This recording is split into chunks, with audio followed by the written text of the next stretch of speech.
Hi அன்புதானே எல்லாம் செய்தி நேயர்களுக்கு வணக்கம். நேற்று பார்த்துருப்பீங்க, ஒரு 2 தினத்துக்கு முன்னாடி ஞாயிற்றுக்கிழமை நம்ம லைவ் போட்டிருப்போம். நம்ம சோற்றுப்பாளையில் உள்ள சிவன் கோயில், அந்த கோயிலை வந்து புதுப்பிச்சிட்டு இருக்காங்க. அறநிலையத்துறையும் மக்களும் சேர்ந்து.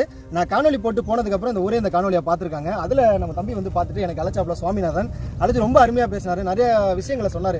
அது முதல்ல சோழர்களால் கட்டப்பட்டு அப்புறம் பாண்டியர்களாலும் அந்த முன்மண்டபம் அரத்த மண்டபம் கட்டப்பட்டிருக்கு அப்படின்ட்டு. சரி, இதை நான் சொன்னால் நல்லா இருக்காது, தம்பியே சொல்லட்டும் சொல்லி நான் நேரில் கிளம்பி வந்துட்டேன். ஸோ சுவாமிநாதன் சொல்லுங்கள். நேர்கள் அனைவருக்கும் வணக்கம்.